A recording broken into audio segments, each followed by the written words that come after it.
He was doing it alone, in the dark, behind closed doors, and I knew I had a choice: walk away or cross a line that can never be uncrossed. The house was quiet. Too quiet. You know that kind of stillness that makes your skin crawl a little? It was like the walls were holding their breath. So was I. I stood there, barefoot in the hallway, staring at his door. The light underneath was soft, flickering, and all I could hear was the clock ticking and my own heartbeat. I didn't go looking for trouble. I swear I didn't. But when you're lonely enough, silence starts to sound like an invitation. He'd been locking himself in that room night after night. No music, no TV, just darkness. At first, I thought it was grief. I told myself he just needs time. But it went on too long, and that night, something felt different. I didn't knock. I didn't speak. I just stood there, one hand on the doorknob, frozen. I wish I could say I walked away, that I turned around and did the right thing. But the truth is, I didn't know what the right thing was anymore. Because what do you do when you see your own emptiness reflected in someone else's eyes? I wasn't just checking on him. I was looking for something too. Something I hadn't felt in a long time. Not love. Not lust. Just connection. Just someone seeing me. And that's the part no one tells you. It's not always about desire. Sometimes it's about not feeling invisible. I didn't plan for any of it to happen. But something in me changed that night. And once you cross a line like that, you don't get to pretend you're the same person you were before. If you've ever felt invisible in your own home, if you've ever stood at a door, unsure whether to open it or walk away, then maybe, just maybe, you'll understand what I did next. Subscribe to Heartfelt Tales Unfold so you won't miss out on our next story. Because this story, it's not easy, but it's real. And it's time I told it. I'm 38. Married. On paper, everything looks fine. Nice house. Decent car. A husband who makes good money. But inside these walls, it's hollow. My husband, Mark, he's the kind of man who thinks showing up with a paycheck is the same as showing up for a marriage. Always on a plane. Always glued to his phone when he's home. Our conversations are more like calendar updates. What bills are due, what's for dinner, when he's leaving again. It didn't used to be like this. There was a time I felt chosen. Wanted. But life wore us down. Or maybe he just stopped seeing me. Stopped touching me like I was his wife. And I stopped asking why. I got used to the quiet. The empty side of the bed. The sound of dinner plates clinking in silence. Then Jake came. His son from a previous marriage. 19. Tall, lean, quiet. He'd been living with his aunt after his mom died suddenly. A car accident. College brought him back to our city, and Mark suggested he move in to save money. I didn't object. How could I? It felt like the right thing to do. But from the moment he stepped through the door, something shifted in the energy of this house. Jake didn't talk much. Polite, but guarded. He kept to himself, headphones in, hood up, eyes down. I tried. I really did. Cooked his favorite meals after asking Mark what he used to like. Left notes on the fridge. Offered rides. But he never asked for anything. Dinner was the same every night. Mark barely looked up from his phone.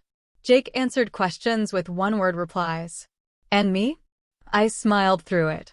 Tried to pretend the silence wasn't suffocating. Sometimes I'd watch them both, father and son, sitting at the same table, worlds apart. And I'd wonder how a house could be this full and still feel so empty. I'd catch glimpses of Jake walking down the hallway. He moved like a shadow, quiet, heavy, like he was carrying something he didn't want anyone to see. I told myself I understood him. That maybe, in some twisted way, we were both grieving something. He lost a mother. I lost a marriage. There were nights when Mark would leave for a week-long trip, and I wouldn't even feel his absence anymore. But Jake's presence lingered. Not loud, not obvious, just there. We'd cross paths in the kitchen late at night. Him in his hoodie, me in my robe. He'd nod. I'd smile. And the moment would stretch, just long enough to make me feel something I wasn't ready to name. He started doing his laundry without being asked. Cleaned up after himself. Even asked if I needed help bringing in the groceries once. It was small. Barely anything. But it felt like more than I'd gotten from Mark in months. And I hated that it mattered. I hated that I started noticing the way his voice dropped when he said, "Thank you." The way he avoided eye contact, but lingered in the same room just a little too long. I'd watch him from the kitchen window, sitting on the back porch alone, staring at nothing. I wondered what he was thinking. If he ever felt as invisible as I did. I didn't see him as a child anymore. Not after that first month. Not after I noticed the shape of his jaw. The way his hands had grown into a man's. And I don't know when it happened, exactly. But one night, I looked at him, and my breath caught in my throat. I used to look at Jake as a child. Until one night, something changed, and I wasn't sure if it was him or me. After that night, after I realized something in me had shifted, I tried to pretend it hadn't. I kept cooking, kept folding laundry, kept pretending that everything in this house was normal. But I started noticing things I hadn't noticed before. Jake began spending more and more time in his room. He'd skip dinner, lock the door. Sometimes I'd hear faint sounds from behind it, muted voices, the soft flicker of video, the low thump of bass. But mostly, silence.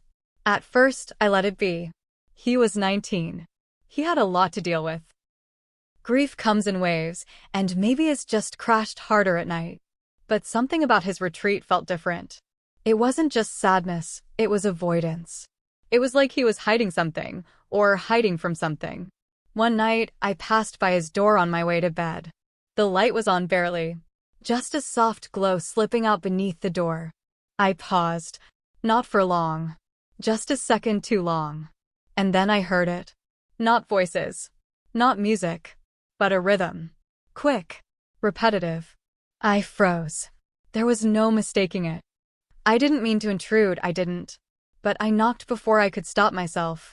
Just a quick, gentle tap. A reflex more than anything. Inside, a scuffle, fast, panicked. Then the unmistakable snap of a laptop lid slamming shut. A pause.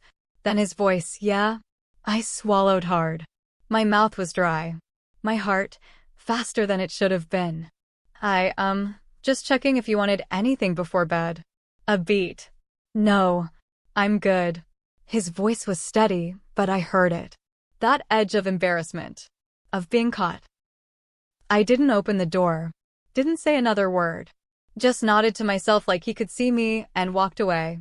But that image, him in there alone, doing that, it stayed with me. It should have faded. It should have embarrassed me or made me feel motherly concern.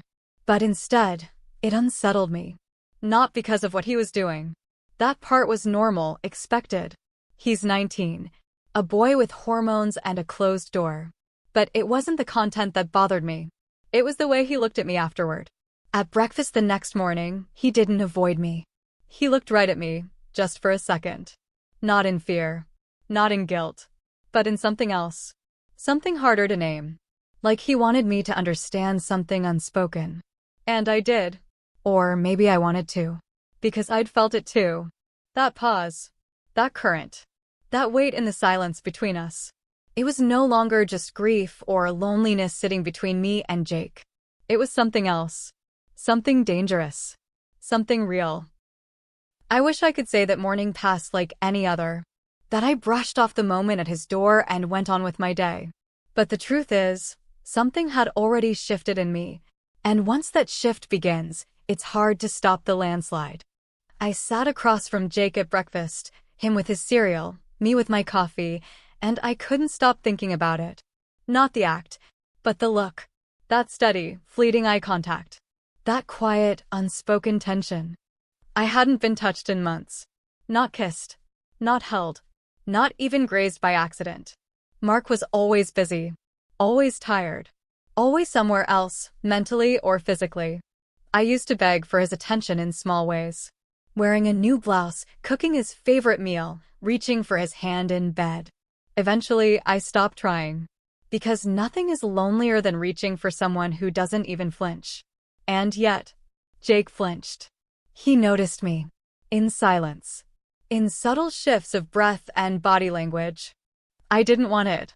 Not at first. But when you've been starving, even a glance can feel like a feast. That week, I caught myself lingering, just a little longer than necessary, passing by his door when I knew he was awake, starting small talk I knew wouldn't go anywhere, just to hear his voice. And at night, I started wearing thinner robes, softer fabrics. I told myself it was summer, too hot for anything heavier. But that wasn't the truth. The truth was, I wanted to be seen by someone, even if it was him. I'd walk to the kitchen, knowing he could hear my footsteps. I'd bend to get something from a low cabinet, fully aware of the angle. It was wrong. I knew it was wrong. But the wrongness was tangled up in a need I couldn't name. Curiosity crept in like a slow burn. What if he looked again? What if he wanted to? I told myself I was just being kind, that I was keeping an eye on him, helping him adjust, making sure he didn't feel alone. But my thoughts betrayed me. They weren't motherly. They were messy, hungry, dangerous. Late at night, I'd lie in bed, staring at the ceiling. Mark would be turned away from me, already asleep or pretending to be. And I'd think about the light under Jake's door, the tension in his voice when I knocked, the way his eyes flickered when he saw me in the morning. I hated myself for it. But I also didn't. I kept flashing back to younger versions of myself. 17, 22, 25. Always looking for validation from men who offered attention like it was currency. I thought I'd grown past that. That marriage would fix it, anchor me in something secure. But I was still that girl in so many ways. Still chasing something I couldn't hold. And Jake. He didn't ask for any of this. He didn't do anything. But he made me feel like I existed. And that was all it took to keep the thoughts alive. I kept telling myself I was just being kind. But late at night, when I replayed that moment in my head, the knock, the pause, the look, I knew it was something else. It started with the smallest things. His glances got longer. He stopped looking away so quickly. At first, it was in passing, when I walked into the room, or when I handed him a plate. But then it became something else. One morning, I caught him watching me as I poured my coffee. Not casually. Not accidentally.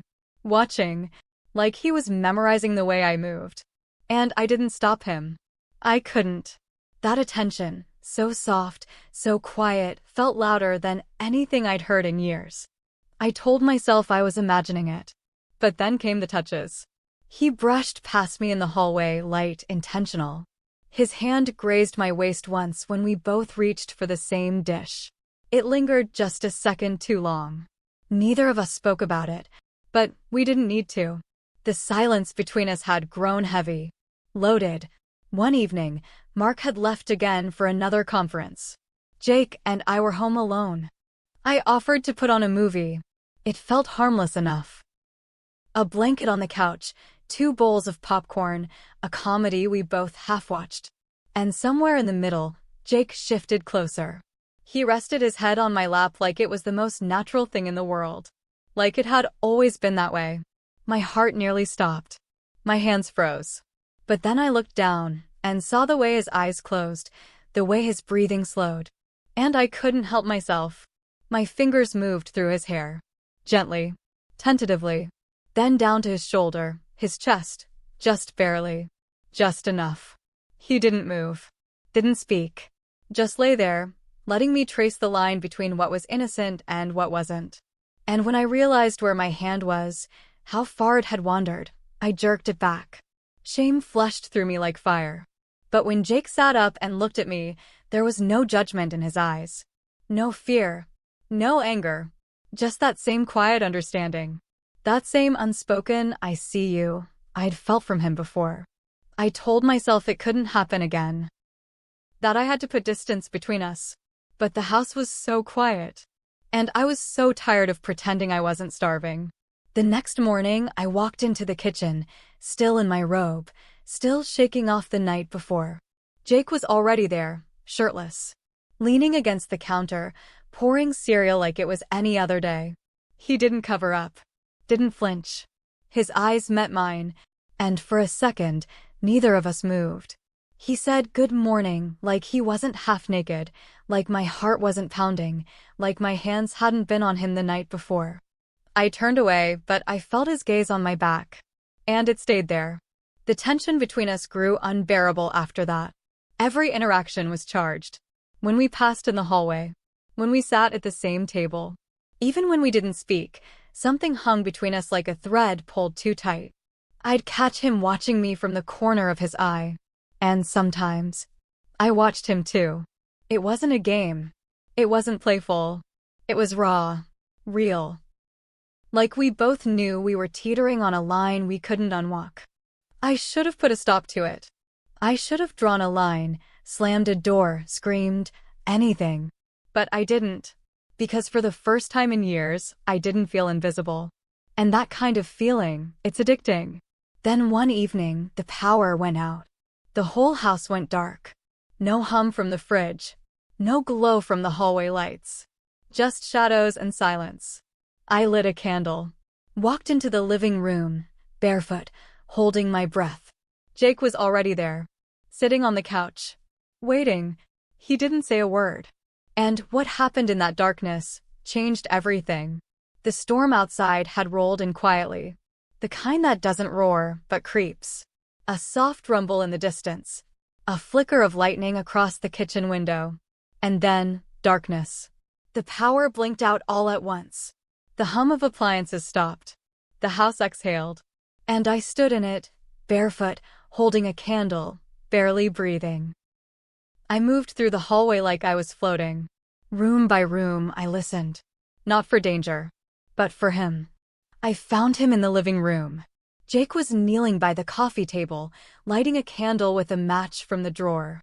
His face glowed in the soft flicker. He looked older in the shadows. Or maybe just more real. He turned, saw me, and for a long second, we just stared. No words, no masks. I stepped closer. He didn't move. He just watched me, the candlelight dancing in his eyes. I sat across from him. Not too close. Not far enough. And then he said it. I hate this house when it's quiet. His voice was low. Careful. I nodded. I do too. He lit another candle. Then another. 3 little flames glowing between us. He looked up again. It's not just the quiet. It's the way it feels, like no one's here even when they are. I swallowed hard. Yeah, I know that feeling. We sat in it. That truth. That emptiness. The rain started tapping against the windows, soft but steady.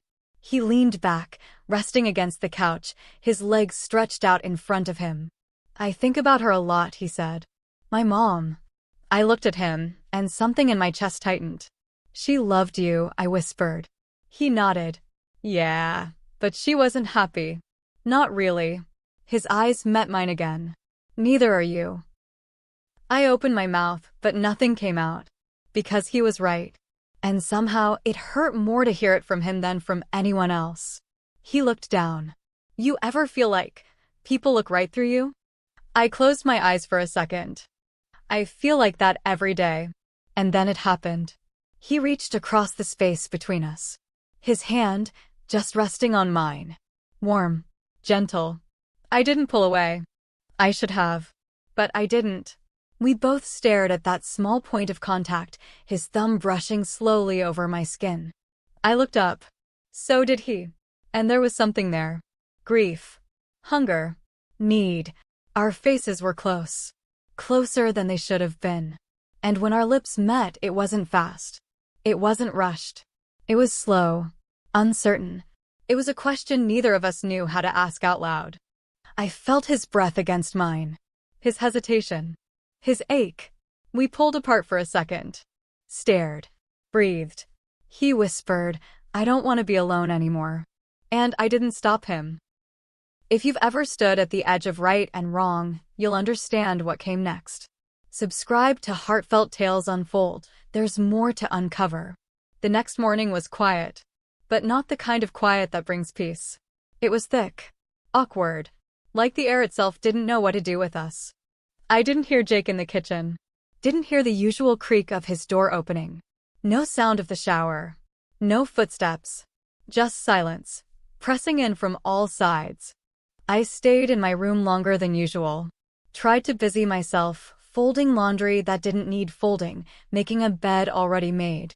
But my body remembered. Every detail. His breath. His voice. The weight of that moment we created, one we could never unmake. I finally stepped out into the hallway, bracing myself. But his door was closed. Locked, maybe. I didn't knock. I couldn't. I went through the motions that day, made coffee, cleaned up dishes no one used, opened the windows to let in air I couldn't seem to breathe. Around noon, I heard the front door open. Mark was home. He was supposed to be gone 2 more days, but there he was, setting his suitcase by the door, mumbling something about canceled meetings and a storm delay. I felt sick, not just from fear of being found out, but from the weight of the lie I was now living. Jake didn't come out of his room. Even when Mark called his name, tried to make conversation through the door, Jake stayed silent. Cold. Distant. Mark raised an eyebrow. Is he all right? I shrugged. Said something about college stress, the storm, needing space. I don't think Mark believed me. But he didn't press. That night at dinner, it was just the 2 of us. Jake didn't come down. Mark didn't seem too bothered. He barely looked up from his phone, just shoveled food into his mouth like nothing had changed. But everything had. Everything. I couldn't eat. Every bite turned to ash in my mouth. My skin felt too tight. My heart too loud. I told myself to be normal. To breathe. To blink. To exist. But my body remembered. And guilt, it doesn't always come in a scream. Sometimes it's a whisper. A slow, aching pulse that never lets up. Days passed. Jake stayed in his room. He avoided me. I avoided him. The few times we crossed paths, his eyes didn't meet mine. His shoulders were tense, jaw clenched. And the space that once buzzed with quiet possibility now throbbed with discomfort. I missed him. And I hated myself for that, too. One night, late, maybe past midnight, I passed by his door again. I heard it. Not the soft flicker of a screen. Not movement. But crying. Low. Choked. I froze. My hand hovered over the doorknob. But I couldn't bring myself to turn it. Instead, I whispered, barely loud enough to carry through the wood. I'm sorry. I don't know if he heard me. Maybe I hoped he didn't.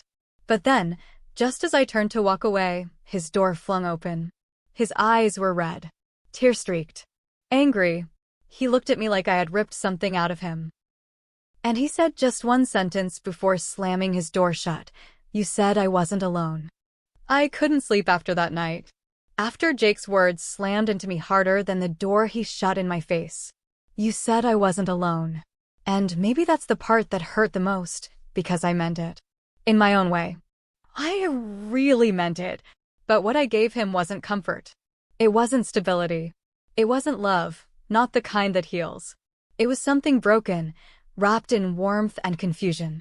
And now, the silence between us felt permanent. I kept walking through the house like a ghost. Cleaning already clean counters. Folding clothes that weren't mine. Mark didn't notice the difference. He never did. He thought we were fine. Some nights, I would lie awake next to him, wondering if I should just tell him. Rip it off like a bandage. Let the truth pour out and destroy whatever was left between us. Other nights, I'd stare at the ceiling and imagine packing a bag, walking out the front door, disappearing. But neither happened. I was frozen. Too afraid to speak. Too ashamed to leave. What kind of woman am I, to crave affection so deeply that I would steal it from someone already broken? That question haunted me. It echoed inside me louder than any storm ever could. I started having flashbacks. Not of Jake. Not even of that night. But of myself. Younger. Smaller. Hiding behind doors. Waiting for someone, anyone, to ask how I was doing. I remembered my father, always gone. My mother, always angry. I learned early that love came with conditions, and silence was safer than honesty. So I became good at pretending. Smiling through pain. Laughing when I wanted to scream. And somewhere along the way, I started chasing this same kind of love I was raised around, distant, cold, full of holes. Jake, he wasn't just a boy. He was a mirror. He reflected all the pieces of me I had spent years trying to bury. And maybe that's what made it so dangerous. Was it love? I don't know. Maybe it was just two wounds leaning on each other, hoping the weight would feel like comfort. One afternoon, while Mark was out, I sat down with a pen and paper. No distractions. No excuses. I wrote a letter. I wrote everything. Every moment. Every mistake. Every feeling I had no right to feel. I cried while I wrote it. The kind of crying that leaves you hollow. And when I finished, I sealed it in an envelope. I placed it in the drawer beside our bed. And there it stayed. Because I didn't have the courage to hand it to him. To destroy what little illusion we had left. But I couldn't throw it away either. It was the truest thing I had ever written. And I couldn't even say it out loud. This is the part of my story I'm still haunted by. The part one replay in my head when the house is quiet, when the lights are low, when no one's asking questions and I'm left alone with the answers I've never spoken out loud. I don't know if I should have stopped it, or if I was ever strong enough to. Sometimes, I wonder if strength would have looked like walking away, or finally being honest about how empty I felt inside. It's hard to say. Because when love blurs its lines, when comfort and craving get tangled, it's almost impossible to tell the difference between being wanted and just being seen. Have you ever been in a moment like that? Where right and wrong felt like shadows shifting in a room you couldn't escape? If you have, if you've ever been lonely enough to mistake attention for affection, if you've ever made a choice you couldn't undo just because you needed to feel something, please share in the comments. Tell me what you would have done. What should I have done? Your words matter. Sometimes, stories like this, stories buried in shame, need a place to breathe. And if you're still listening, still here with me, don't forget to like, comment, and subscribe to Heartfelt Tales Unfold. Because the stories we carry deserve to be heard. Even the messy ones. Even the ones we're afraid to say out loud.